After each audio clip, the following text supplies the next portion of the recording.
Hi folks, and welcome to Melbourne. In fact, Melbourne's iconic Albert Park. Come on, let's take a tour around the city and see what it's all about.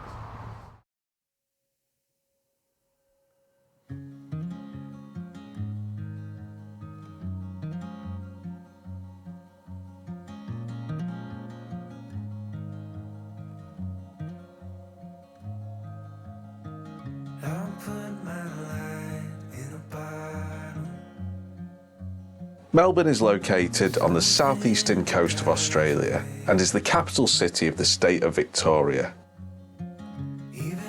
The city centre is located on the mouth of the Yarra River. Melbourne is the second most populous city in Australia after Sydney. Hi folks, so as I said, we're here in Melbourne and we're going to have a look at the iconic Albert Park and also the city. So let's have a look at some facts about Melbourne, shall we? So it sits on the Yarra River and it's known as the sporting capital of Australia. It hosted the Summer Olympics in 1956. It also hosts the Australian Open here. It hosts the Australian Grand Prix, which is in Albert Park itself. It hosts the Melbourne Cup, which is a famous horse race that you might have heard about. And it also hosts the AFL Grand Final. So Albert Park itself, not Melbourne Park. Albert Park became a park in 1864 and it's named after Prince Albert, which was the Queen Victoria's consort. Albert Park is, as I've said, home to the Australian Grand Prix. It's located about 3 kilometres south of Melbourne city centre itself, so it's popular with dog walkers, joggers, cyclists, anyone that wants to do any sailing and rowing on the lake as well. Apart from the lake, other attractions are the sporting facilities, the ovals, the playgrounds and the restaurants. And it's a lovely open space in the middle of Melbourne itself just to come and enjoy. And so if you're here in Melbourne, just come down and enjoy Albert Park. If the moon gives up rising, the sun stops it shining, you know you'll have a hand to hold. As we wait on the timing, together we find it, there's more than one way to go home. Okay, so let's talk about Melbourne Central Business District, or CBD, which is also a great place to stay. That's what you want. So it was at this point the wind got the better of my microphone, so I'm going to do this bit as a voiceover. So basically here we're just talking about Melbourne CBD, or the Central Business District.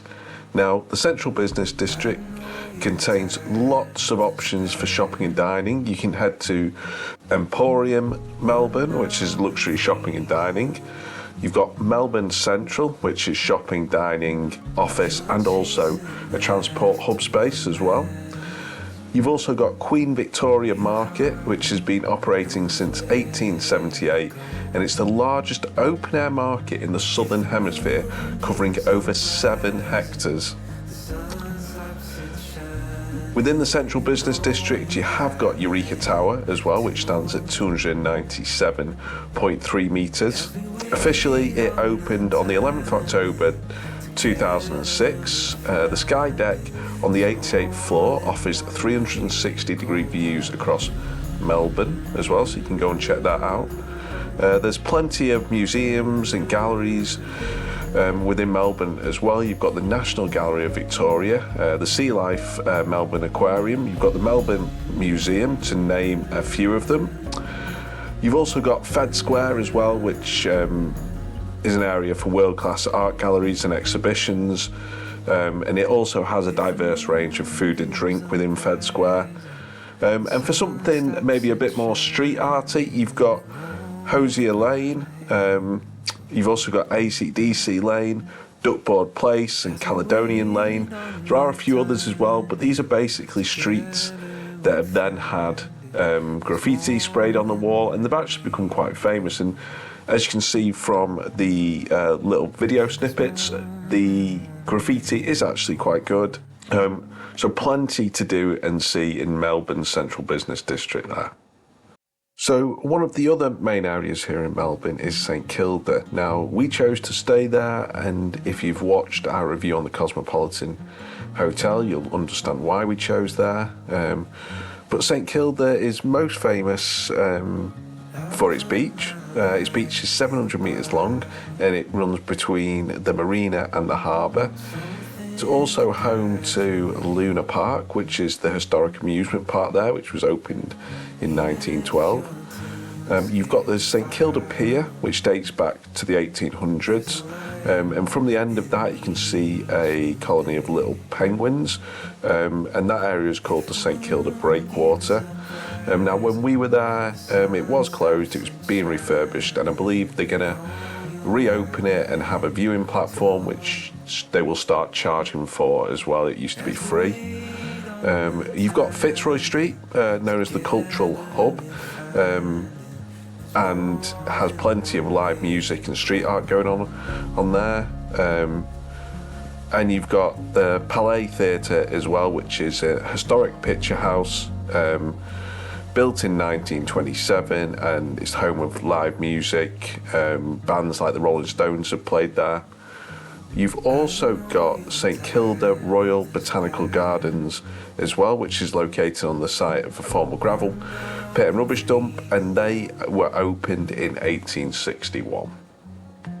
So that's it for Melbourne, folks. I hope you've enjoyed the guide around the city. Apologies for the sound issues with the wind noise.